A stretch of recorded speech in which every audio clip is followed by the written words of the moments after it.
everyone, Comic Reviewer here. This time reviewing on Snake Eyes G.I. Joe Origins.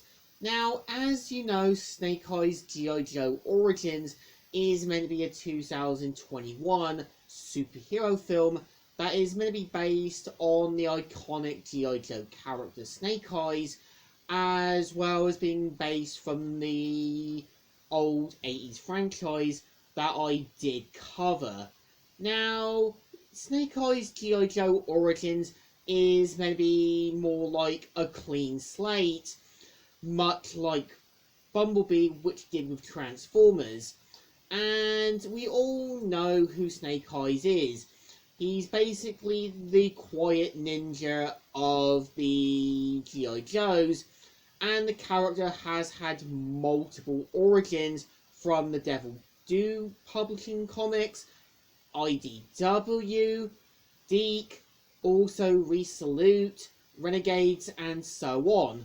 So the premise of the film is meant to follow a young Snake Eyes who, after saving the life of a young Storm Shadow known as Tommy, we kind of see how Tommy trusts Snake Eyes into joining his grandmother's clan, and we see how Snake Eyes goes into these trials to become a member of the Harashiki clan. And over the course of the film, we do see how Snake Eyes questions his loyalty when he's still working for the Yakuza boss Kenta, as well as learning Kenta's connections with Cobra, as well as his father's origins with the G.I. Joes.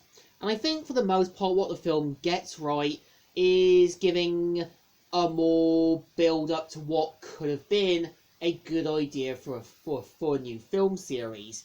I think, in my opinion, Henry Golden really does try to play Snake Eyes well, and really does try to sound like he's this guy who's trying to follow a path of destruction, but manages to pull back. I think with Andrew Koji playing Tommy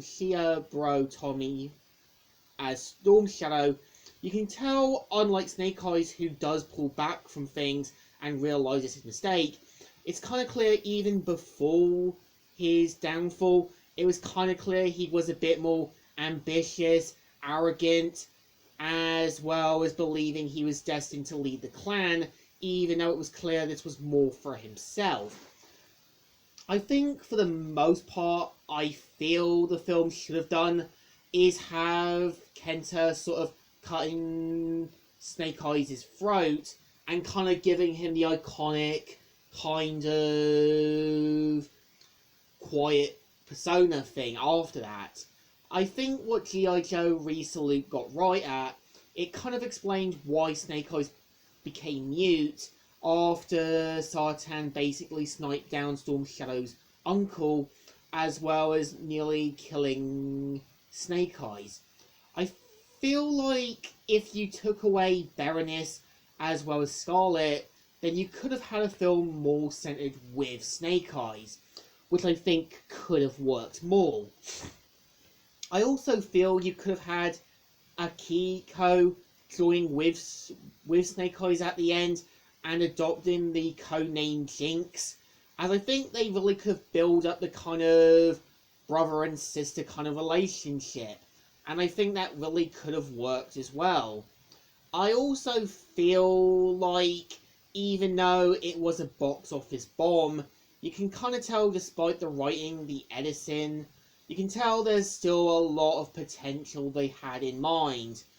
And I do feel like if they had planned to kind of build up the G.I. Joe film series, it would be interesting to see what their take on Cobra Commander, Sartan, also Despero, and the Dreadlocks and so on would have been like, as well as having the Dukes.